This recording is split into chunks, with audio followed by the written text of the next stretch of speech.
My name is Lynn Fraser. I'm the managing editor of Freefall, and I'm hoping that all of you are here to help us launch this issue of Freefall. And now Christy Simmons is going to come and entertain us with some folk songs and music. Thanks, Lynn, and thanks to the rest of you. I figured that since this was basically a literary crowd, that I would sing a couple of my songs that were inspired by other people's beautiful words. I've written a few songs that were inspired by novels and some by stories. So the first one I'm going to do is called The Underpainter, and it's inspired by Jane Urquhart's splendid novel entitled The Underpainter. You came from New York with your brushes and paints, the long day in the harsh northern light. It was the black of Superior's that you saw, and the gilded graves of its white. I opened my world, shared my giant, my joy. You smoothed my skin, fueled your heart. When summer made room for the long winter months, you'd pack into New York, would depart. Burnt orange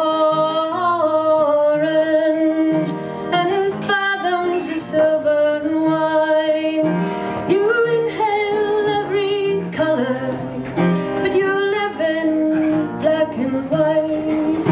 You inhale every color, but you live in black and white. Well, I opened my world, shared my giant, my joy. You smoothed my skin, fueled your heart. But when summer made room for the long winter months, you'd pack into New York, would depart. Burnt orange and fathoms of silver and wine. You inhale every color, you live in black and white. You inhale every color, but you live in black and white. Well, I searched the map of your nature to find where your heart was concealed, but you were so busy guarding the sight. It's clear you forgot Hatfield. Burnt orange and fathoms of silver and wine. You inhale every color, but you live in... Reader is Inga January Truman. 20th, 1951, in big bold letters. Mr. Stockwell pushed his pudding face through the doorway.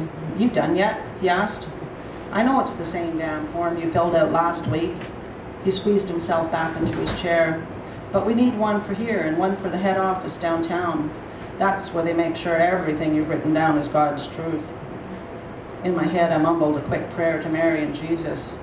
Without so much as a glance at my answers, he turfed the form into a wire basket on top of a battered file cabinet. Let's get you downstairs and suited up. You're what, about 5'3" and 100 pounds? His eyes traveled up and down my body as though he were sizing up a new rake. Nice, new, but exciting, hardly. "I'm 5'3 3/4 and 97 pounds, I corrected him. "No matter, you're a runt and you'll be wearing the smallest uniform we got. Did you remember your shoes?" I pointed to a crumpled bag just inside the doorway. "Good girl." He scraped both chairs toward a pile of wet boxes and waited for me to get out of the way. "Well, grab them and let's get this show on the road, shall we?" And next, we're going to have some poetry. Leah Gillis, who is a member of the editorial collective, is going to read Wade Bell's poem Moonlight. The poem's called Moonlight by Wade Bell. Moonlight makes me thirsty. It should be water.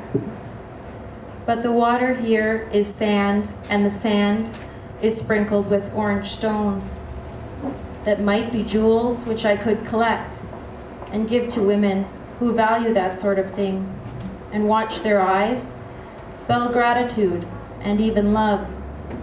And they might open for me on the sheet the moonlight makes, and the course of our lives might change. But all I want, what I need, is water. Okay, next we're going to have another story.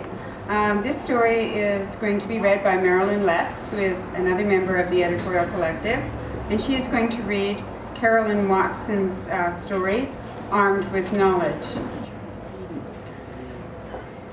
Jenny Fowler knew things.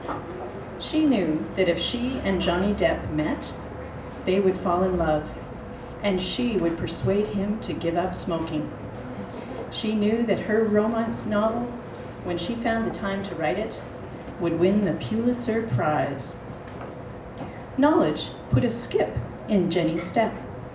It carried her through the battlefield of the school cafeteria to the girls' bathroom, where it shielded her from hostile glances until she ducked into the safety of a toilet stall to eat her lunch. Jenny did not mind being alone. In fact, she understood that someone with such good fortune was better off that way. Often, she felt sorry for her fellow students because of the speed and ease with which facts fell into her lap. Next up is Kate Marlowe.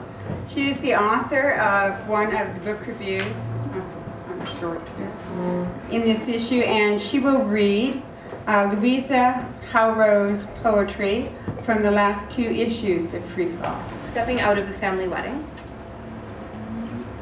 Drugged on incense and corsages, I take refuge in the garden, away from toddlers clutching legs. Everlasting chants, candles upon candles. Under the cedars, shadows feather the stone benches, my too stiff self. I have less than nothing to do with the happiness of wedded couples. My husband strides towards me, his trousers breaking precisely over the instep of fine leather shoes. In his wake, a flurry of sparrows erupts on the church steps, another fountain. The newlyweds are asking for you. I can't tell them what they want to hear. No magic has bound us for 10, 15, 20 years. He touches my shoulder, a laying on of hands without desire. Above us, sparrows. Their cupped wings power down strokes. Next reader is Kim Firmston.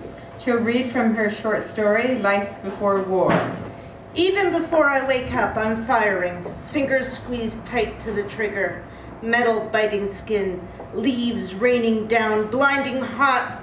Sunlight filtering through. Round after round, tearing apart the jungle canopy. It's been so long since the killings affected me. In my life before war, my father was a shaman. That much I remember. Leading our village in the traditional ways of prayer and harvest, light and dark, good and evil.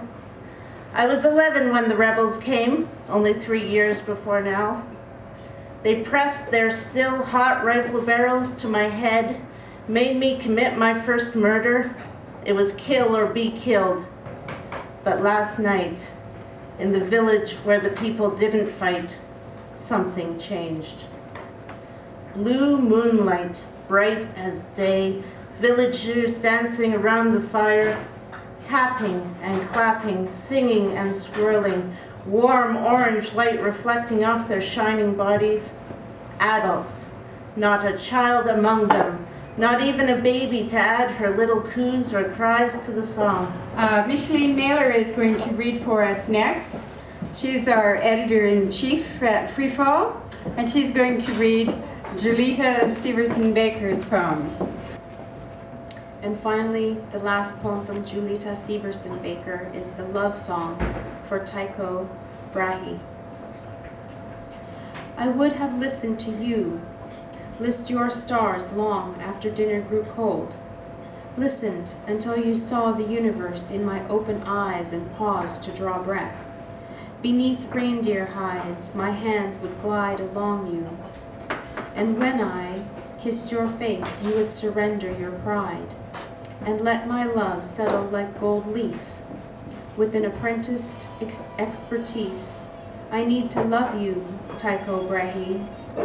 You saw stars no one else had seen. Who will see the vastness of me? My life an expanse. I beg to be observed. At this time, I want to just take a moment to thank Oolong Tea House for hosting our launch tonight.